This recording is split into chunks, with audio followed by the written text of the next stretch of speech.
이제 시간이 되었습니다. 우리 3층에 계시는 교회 여러분들, 또 2층에 계시는 교회 여러분들, 오늘 또 가정에서 하나님 앞에 예배하게 모인 우리 교회 여러분들, 이제 우리 마음과 정성을 모아서 오순절 후 21번째 주일 2부 예배를 하나님께 올려드리겠습니다.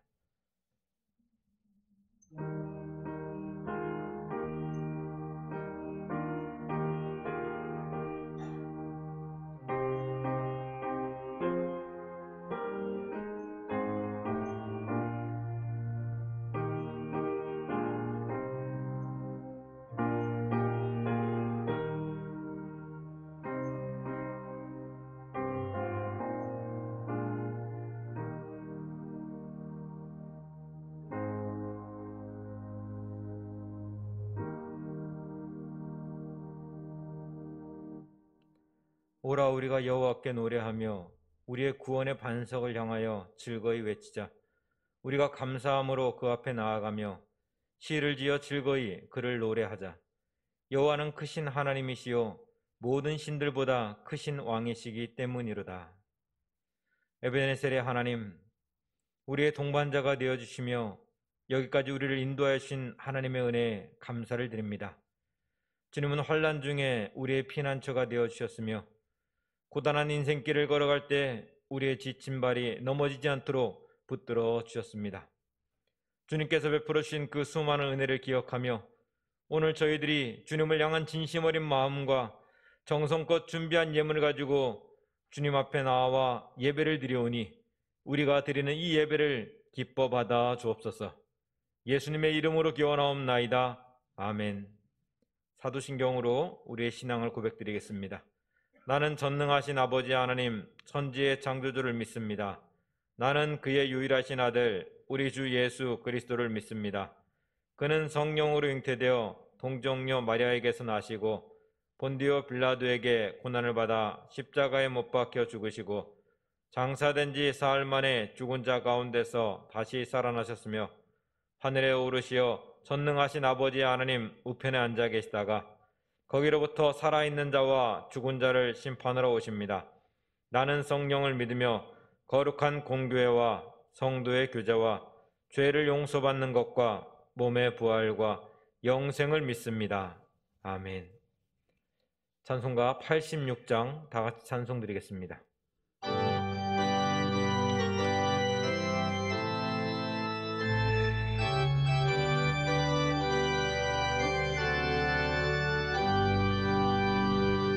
내가 누르지 않은 예수 나의 상처 입은 심령은 불쌍하게 여기사 외로여 주시니 미쁘신 나의 좋은 친구 내가 의지하는 예수 나의 사모하는 친구 나의 기도 들어서 응답하여 주시니 미쁘신 나의 좋은 친구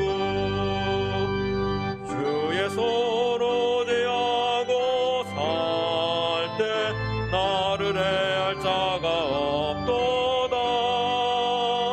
주님 나의 마음을 크게 외로워하시니 미쁘신 나의 좋은 친구 내가 의지하는 예수 나의 사모하는 친구 나의 기도 들어서 응답하여 주시니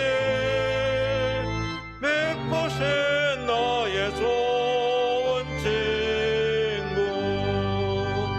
내가 요단강 건너가며 마음이 두려워서 떨 때도 주가 인도하시니 어찌 두려워하랴 미쁘신 나의 좋은 친구 내가 의지하는 예수 나의 사모하는 친구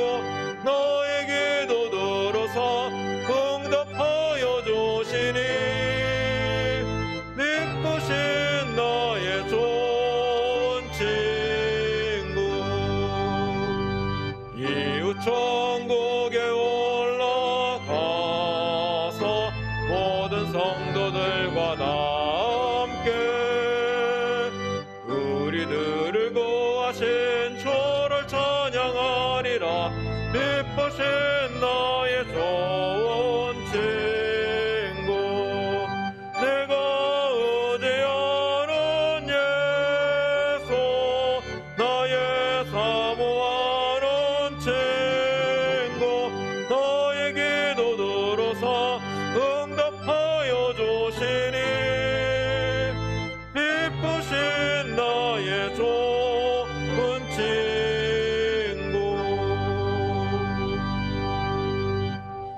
예배를 위해서 조상규장님 기도 인도해 주시겠습니다. 아버지 하나님 감사합니다. 하나님의 전지전능하시며 높고 위대하심을 찬양합니다. 거룩한 주님의 날 삶의 현장을 뒤로하고 예배의 자리로 인도하여 주시니 감사드립니다. 온 마음 다해 정성 다해 영과 진리로 하나님을 예배합니다. 왕이신 하나님 자정하시어 저희들의 예배를 흠양하여 주시옵소서. 성령님의 은혜로 강같이 흐르는 시간 되기를 기도드립니다. 하루하루의 삶 속에 메말랐던 심령의 가람을 하나님의 말씀을 통하여 회복되기를 기도드립니다. 아버지, 연약하여 세상과 버타여 지은 저들의 죄, 말씀에 순종하지 못하여 삶 속에 저지른 죄, 유혹과 욕심, 시험에 사로잡혀 있던 마음의 죄들을 회개합니다. 아버지, 부족하오나 저희들의 죄를 용서하여 주시옵소서. 성령님, 대양의 교우들이 함께 예배드리는 이 시간, 코로나로 인하여 예배당에 함께하지 못하는 교우들이 있는 그곳에서 예배하는 대양의 지체들을 성령님의 은혜로 하나 되게 하여 주시며, 그 누구도 이 모임을, 이 예배를 하나님의 사랑 안에서, 말씀 안에서 끊을 자가 없음을 고백합니다. 성도 한 사람 한 사람이 말씀으로 하나 되며 하나님 안에서 합력하여 주님의 영광만 나타내게 하여 주시옵소서. 주님의 도우심을 구합니다. 대학 수능 시험을 준비하는 고3 수험생들에게 믿음과 지혜를 주시어 하나님께 드리는 예배에 충실하며 시험을 잘 준비하기에 부족함이 없게 하여 주시며, 취업과 자영업을 하시는 많은 분들의 고통과 어려움을 아시는 하나님, 저희들의 간절한 기도를 들으시고 지금은 미약하고 힘들지라도 말씀에 의지하고 기도하며 하나님 주시는 지혜로 창대하게 회복시켜 주실 줄로 믿습니다. 환우들을 사랑하시는 아버지, 환우들이 병상에서 치유를 원하며 드리는 기도와 아픔 가운데 함께 하시는 아버지, 온 교회들이 모여 예배하며 병 낫기를 구하는 기도를 통해 응답하여 주실 줄로 믿습니다. 아버지는 치유하시는 하나님이시기에 환우들의 병과 아픔을 치료하여 줄 줄로 믿습니다. 대한교회 학교의 형편과 처지를 아시는 주님, 지금의 어려움과 세상의 유혹 가운데서도 교회 학교 학생들의 믿음을 굳건하게 하여 주시며, 심령이 그 무엇보다도 예배를 사모하는 마음과 믿음을 간직하게 하여 주시옵소서. 김성환 목사와 동역하는 목사들에게 목사를 사랑하시는 하나님, 어려운 시기 하나님 주시는 지혜를 통하여 사역의 영역을 넓히게 하시며 영적인 통찰력을 주시어 주님 사명 온전히 감당하는 충성된 종들이 되기를 기도드립니다. 기도하는 가운데 하나님 주신 말씀을 선포하는 이 시간, 성령님의 기름 부심과 하나님의 은혜가 충만한 시간 되게 하여 주시며, 예배드리는 저희들 말씀에 순종하며 섬기는 하나님의 자녀들이 되기를 예수 그리스도의 이름으로 기도드립니다. 아멘.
귀한 찬양 감사합니다.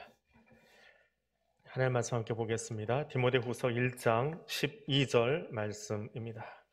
신약성경 343쪽에 있습니다. 한 목소리로 말씀 읽겠습니다. 이로 말미암아 내가 또 이 고난을 받되 부끄러워하지 아니함은 내가 믿는 자를 내가 알고 또한 내가 의탁한 것을 그날까지 그가 능히 지키실 줄을 확신함이라. 아멘. 오늘 한파주의보가 발령이 돼서 그런지 옷차림들이 갑자기 겨울이 됐습니다. 그저께 아마 예보가 떴지요. 한파주의보하고 떴는데 경남북을 제외하고 전국적으로 내려졌습니다. 서울에 한파주의보가 내린 거는 2004년 10월 1일 날 10월 달 내린 것 이후로 17년 만에 10월 달에 한파주의보가 내렸다라고 기록이 되어 있습니다. 아침 기온이 10도 이상 떨어지고 3도 밑으로 내려갔을 때 그때 이제 한파주의보를 내리는 첫 번째 조건이 된다고 합니다. 기상청 믿으십니까? 기상청을 믿으면 한파주의보 듣고 오늘 아침에 옷을 입고 나오셨을 거고요. 아니면 그 정도까지, 혹은 일부에 보니까 어떤 분이 그래요. 내가 1월 달에 입었던 복장이 기억이 안 나.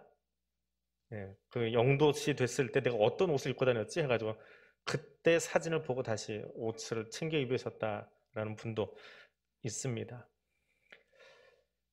여름 장마 때 기상청을 믿지 못해서 외국의 기상청 앱을 휴대폰에 다운받아서 그걸로 보시는 분들이 있어요.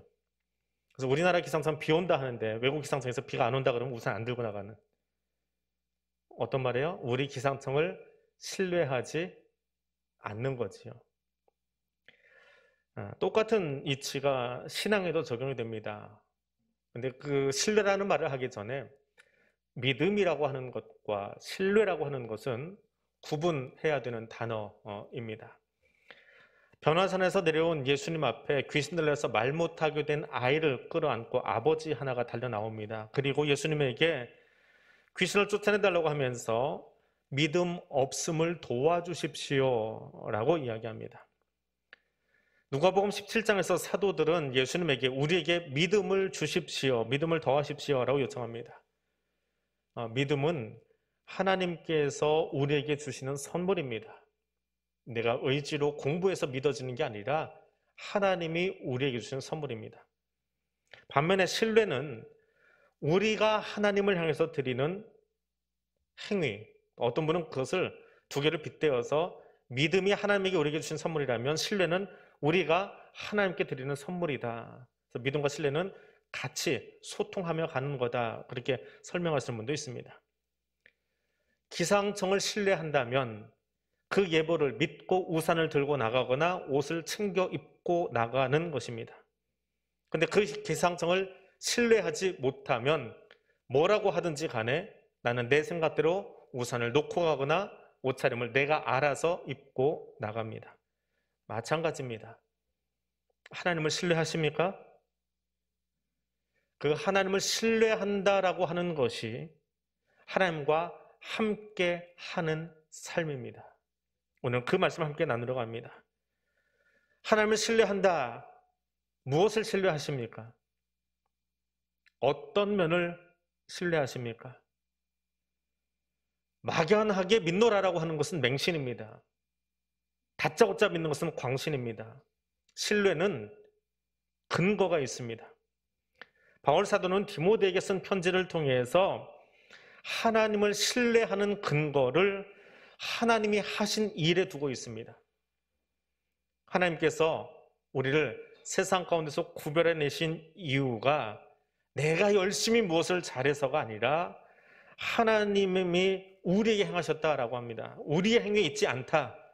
우리의 행위에서 구원이 시작된 것이 아니라 10절의 말씀처럼 하나님 자신과 영원 전부터 세워놓으신 계획 속에서 진행되는 것이고, 그것이 예수 그리스도의 십자가 은혜를 통해서 우리가 구원받았다. 그래서 믿음은, 믿게 되는 것은 그것은 하나님이 우리에게 주신 선물이다라고 말합니다.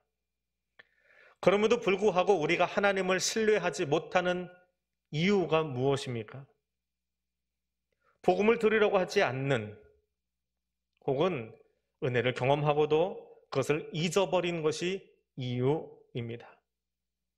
숱한 실패의 경험들, 실직한 것, 외로운 것, 사별, 거기에 세상의 어떤 소리도 들리지 않는 내 자신의 비명소리, 내 고통의 아픔의 소리가 내 귀에 훨씬 크게 들릴 때 하나님 말씀은 들리지 않습니다. 내 주변에 있는 적대적인 사람들, 위협적인 그 세력들이 더 크게 느껴질 때 사람들 앞에서 무너지는 나는, 사람은 더 확연하게 보이는데 하나님은 보이지 않고 신뢰하지 못합니다. 그래서 신뢰라고 하는 단어를 신앙생활 속에서 자꾸 잊어버리게 됩니다. 믿음이 없는 건 아니에요.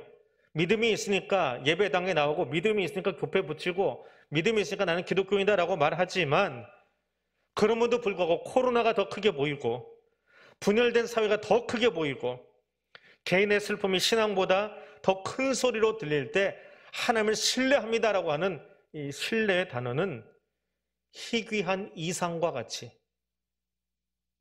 엘리가 제사장직은 감당하고 있지만 하나님의 이상이 희귀해졌더라라고 하는 것처럼 신뢰라는 단어가 언제 우리가 쓰지? 내가 정말 하나님 신뢰하나? 저만 치는 단어로 멀어져 버리는 겁니다. 여러분, 바울이 감옥에 갇힌 상태에서 오늘 편지를 쓰고 있습니다. 그 순간에 바울이 바라는 것은, 이 편지에 정말 적고 싶었던 것은 무엇일까? 그 생각 해보셨나요? 베드로에게 옥문을 열어주신 천사의 손길이 나에게도 있기를 여러분 기도해 주십시오라고 편지에 쓰고 싶은 마음이 없었을까요? 베드로는 그가 요청하지도 않았는데 옆에 있는 다른 친구들이 같이 기도해 주어서 땅을 흔들어서 옥문을 열어주셨다면, 나한테는 그런 기도의 동역자는 없는지 모르겠지만 하나님, 내가 요청하면 열어주지 않을까? 똑같은 사도인데, 지금까지도 신학자들은 베드로의 신학이 더 강하냐, 바울의 신학이 강하냐라고 이야기하고 있을 만큼 사람들은 그들을 비교하고 있는데, 나도 사도인데 베드로 사도를 옥문 열어주셨으면 나도 열어줘야 되는 거 아닌가요? 그 정도는 기도 부탁한다고 기도 편지 쓸 수 있는 거 아닌가요? 거꾸로 베드로는 옥문 열어주신 하나님이 내 옥문은 안 열어주시고 오히려 더 험난하게 끌고 가신다면 바울에게서 하나님은 죽은 하나님인가요? 근데 그의 편지에는 옥문 열어달라는 기도 요청 편지가 없습니다. 믿음은, 신뢰는 광야에 있을 때 요구됩니다. 광야에서 내 눈에 보이는 것은 광활한 사막이고 모래바람이고 장날하는 태양이 보입니다. 질병 때문에 아파하는 그곳에서는 아픈 내 몸의 구석구석의 소리가 확성기처럼 내 귀에 더 크게 들려요. 사람 때문에 힘겨운 자리는 그 사람의 소리가 더 크게 들려서 하나님을 신뢰해야 되겠다라고 하는 소리는 안 들립니다. 그 광야 같은 그곳에서 여기도 하나님 계시네? 이 고백이 나올 수 있어야 합니다. 그것이 믿음입니다. 그래서 믿음은 모험입니다.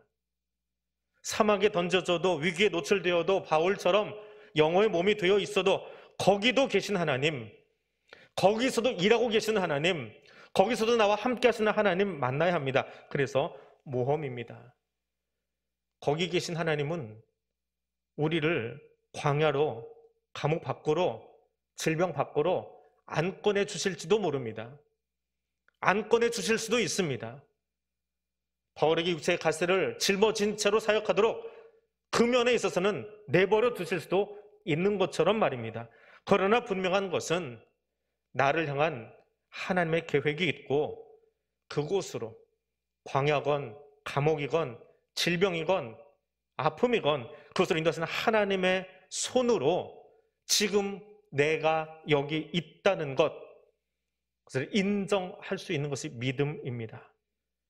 지금 여러분과 함께 하고 있는, 그리고 여기 임재해 계신 하나님을 믿음으로 신뢰의 첫걸음을 떼실 수 있기를 원합니다. 바울은 지금 감옥에 있습니다. 우리는 코로나 팬데믹 상황에 있습니다. 근데 감옥에서 나가면, 코로나 팬데믹이 지나가면 우리는 어떤 현실에 놓이게 될까요? 바울을 통해 들려주시는 고난이라고 하는 본문 속의 단어를 주목하여 보십시오. 이것은 희한하게도 명사가 아닙니다. 바울은 영원 전부터 준비된 하나님의 계획 속에서 사도로 부름받았습니다. 그리고 그 일 하다 보니까, 그 사명 감당하다 보니까 지금 고난을 당하고 있습니다. 근데 이 고난 당한다라고 하는 이 동사는 단지 감옥에 갇혀 있는 것만을 의미하지는 않습니다. 죽음에 이를 만큼 힘겨운 이 고난은 한 번 일어난 일이 아니라, 그리고 끝날 일이 아니라 계속 반복되어 내게 주어지는 아픔, 고통이다 라고 하는 의미의 동사로 쓰이고 있습니다. 우리가 당하는 고난은 이 시간만 지나가면 그치는 일이 아닙니다. 우리의 삶은 고난의 연속입니다. 모세가 노래한 것처럼 시편 90편 10절의 말씀처럼 우리의 연수의 자랑은 수고와 슬픔뿐이다. 그것이 인생입니다. 그렇다면 하나님을 언제 신뢰해야 합니까? 하나님께서 나를 향한 계획과 이끄심이 있다는 사실을 언제 신뢰해야 합니까?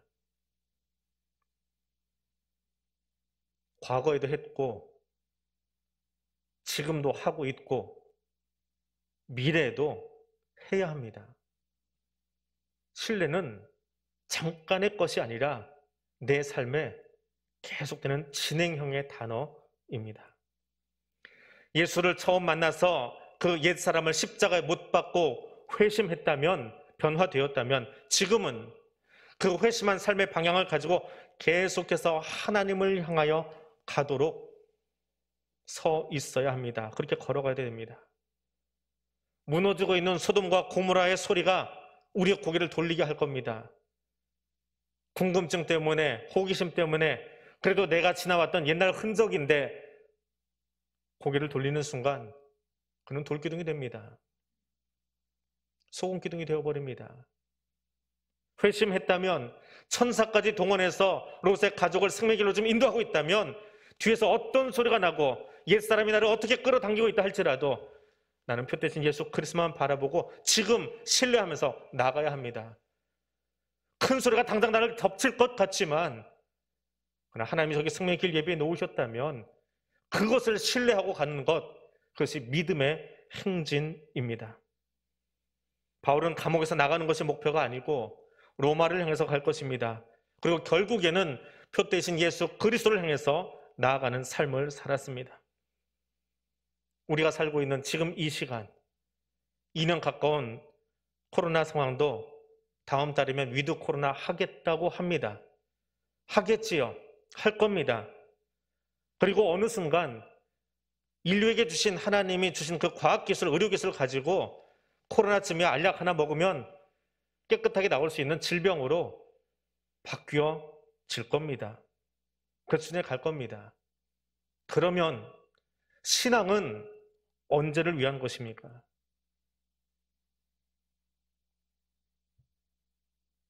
주님 앞에 서는 날까지, 주님 앞에 서는 날까지, 그날까지 나의 하나님을 향한 신뢰의 걸음은 진행형이어야 합니다. 오늘 이 순간이 아니라, 금년 한 해가 아니라 주님 부르시는 날까지 모든 순간, 모든 상황 가운데서 신뢰합니다. 하나님 신뢰합니다. 그 말은 진행형입니다. 내가 나이 든 만큼, 나의 신앙에 연륜 만큼 이제는 웃을 수 있는 간증거리가 여러분 주머니에 한가득씩 있지 않습니까? 그럼에도 불구하고, 그 숱한 간증거리를 여기 담고 있음에도 불구하고 팬데믹 상황 앞에서 우리에게서 웃음을 빼앗아가 버리게 되는 그 이유, 우리는 부정하지 못합니다. 하지만 그럼에도 불구하고 지금 다시 하나님, 신뢰하십시오. 어떤 경우에도 하나님 신뢰하십시오. 매 순간 하나님 없이는 나는 아무것도 아닙니다. 하나님은 지금 여기 매 순간 함께 하심을 믿고 있습니다. 나는 그분을 신뢰합니다라고 말하십시오. 하나님 어떤 분이십니까? 바로 오늘 서신 속에서 이렇게 이야기하고 있습니다. 나는 내가 믿어온 분을 잘 알고 있고 또 내가 맡은 것을 그분이 그날까지 지켜주실 수 있음을 확신합니다. 나를 향한 놀라운 구원의 계획을 가지고 지금도 역사하시는 하나님, 다시 오시는 그날까지 나와 함께 하심을 믿고 신뢰하는, 주님과 동행하는 저 여러분 될 수 있기를 원합니다. 신앙의 묘미는 나를 선택하신 하나님을 아는 것에서 시작합니다. 신앙의 묘미는 지금 내 삶이 광야일지라도 거기서 하나님과 함께 하는 것이 진짜 행복입니다. 그리고 신앙의 마지막은 내가 신뢰한다고 아는 그분이 세상 끝날 그곳에 나와 함께 서 있는 것을 발견하는 순간이 우리 세상의 최고의 정점이고 가장 큰 행복이 아닐까요? 그것을 위해서 오늘도 주와 함께 with God 그 삶을 살아가고 있는 것입니다. 출애굽한 이스라엘 백성이 가나안에 들어가지 못한 이유가 무엇입니까? 하나님은 분명 그들을 자기 백성 삼으시려고 애굽의 그 큰 재앙들을 내리시면서 끌어내셨습니다. 그들을 위해서 홍해를 가르셨고 반석에서 물을 나게 하셨습니다. 그들을 자기 백성 삼으시려고 옛날 법이 아니라 새로운 법을 그들에게 돌판에 친히 새겨서 건네주셨습니다. 그런데 이스라엘은 하나님을 신뢰하지 못했습니다. 하나님은 끊임없이 그 광에서 자신을 드러내주시고 각양의 은혜로 각양의 먹을 거로 그들을 입히고 먹이고 이끌어 주셨는데도 불구하고 은혜 베푸셨음에도 불구하고 그들은 하나님을 신뢰하지 못했습니다. 신뢰하지 못하면 나타나는 현상은 한 가지입니다. 원망과 불신밖에 없습니다. 잠언 기자는 우리에게 이렇게 말합니다. 자신의 명철을 의지하지 말라. 도리어 하나님을 신뢰하라. 마음을 다해 하나님을 신뢰하라. 전적으로 하나님 신뢰하라. 그러면 그가 내 길을 지도하시리라. 잠언 3장 5절에서 말씀하고 있습니다. 스스로를 지혜롭게 여기는 것, 그것이 악의 시작입니다. 스스로를 지혜롭게 여기기에 하나님을 떠나게 만듭니다. 하나님의 일하심, 하나님의 경륜도 신뢰하지 못하게 합니다. 내 지식을 믿는 것, 내 경륜을 믿는 것, 내 경험이 우선되는 그 자리는 하나님이 서실 자리가 없습니다. 우리는 사뭇 신뢰가 무너진 시대를 지금 살고 있습니다. 사람과 사람 사이에 신뢰가 끼어졌고 믿어주어야 할 공동체, 지도자들을 믿지 못하고 나아가서는 하나님의 일하심조차도 신뢰하지 못할 때가 있습니다. 그리고 자기 생각을 의지합니다. 신뢰는 무엇입니까? 내가 가진 경험과 연륜과 지식으로 설명할 수 없고 내 힘과 능력은 통제할 수 없는 영역이 있어야 합니다.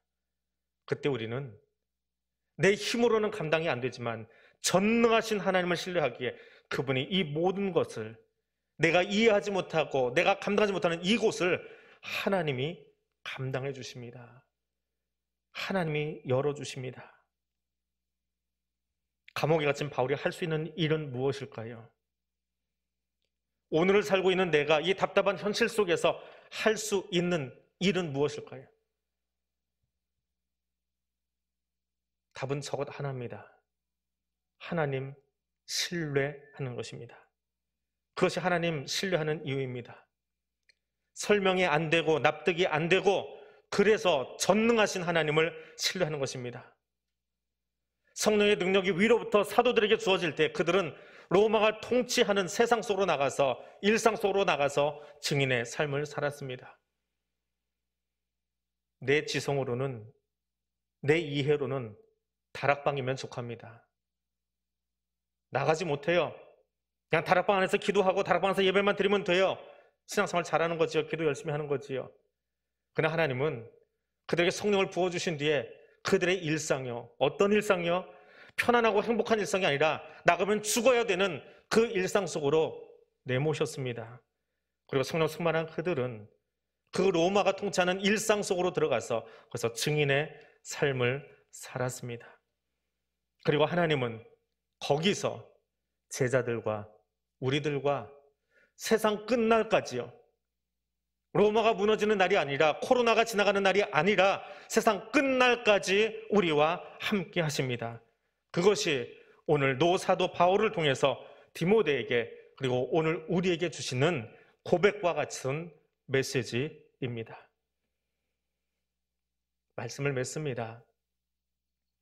내 존재의 모든 것들, 지식, 삶, 경륜, 학식, 건강, 자존심, 내 능력, 내 힘, 내 신앙, 이 모든 것의 근본은 하나님이십니다. 그러므로 내 모든 존재를, 나를 온전하게 하나님께 의지하고 하나님 신뢰하고 하나님과 동행하는 삶을 살아가십시오. 그리고 그러한 삶이 내 삶의 가장 자연스러운 신앙의 여정이 되도록 하십시오. 그것이 안 되면 억지로 하십시오. 그것이 안 되면 그것 때문에 신뢰하는 훈련을 하십시오. 나를 자랑하지 말고 나를 향한, 우리를 향한 하나님의 놀라운 계획을 가지고 십자가의 구원을 완성하신 그 주님을 신뢰하면서 주님과 함께 동행하는 삶을 살아가는 하나님의 백성 되시기를 바랍니다. 기도하겠습니다. 나를 지으신 하나님, 나를 위하여 구원의 놀라운 역사를 시작하시고 섭리하시는 하나님, 지금도 여기 함께 하시며 세상 끝날까지 함께 하실 하나님 감사합니다. 언약의 하나님을 믿습니다. 세상의 그 무엇도 우리의 하나님을 향한 신뢰가 흔들지 못하도록 도와주시옵소서. 바울의 고백과 같이 내게 믿음 주신 하나님을 신뢰합니다. 내게 사명 맡기신 하나님과 동행하기를 원합니다. 주님 오시는 날까지 능히 지켜주심을 확신합니다. 주 예수여 오시옵소서. 예수님 이름으로 기도드립니다. 아멘. 549장 함께 찬송드리겠습니다.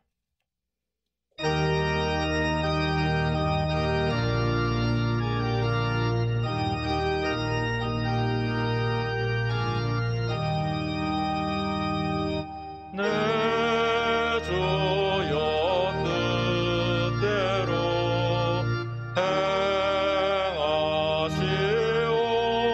행하시옵소서. 온 몸과 영혼을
51장 3절 찬송되면서 봉헌의 시간 갖도록 하겠습니다.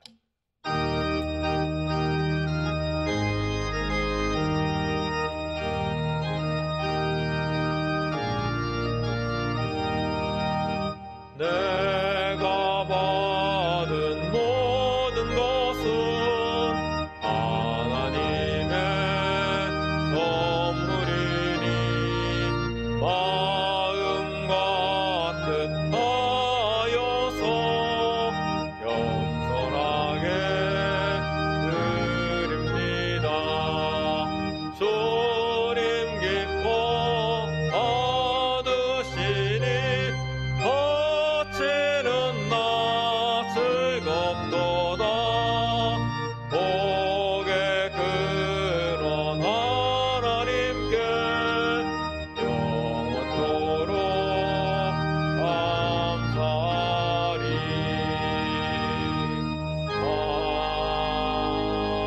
아멘. 사랑과 은혜의 하나님 참으로 감사합니다.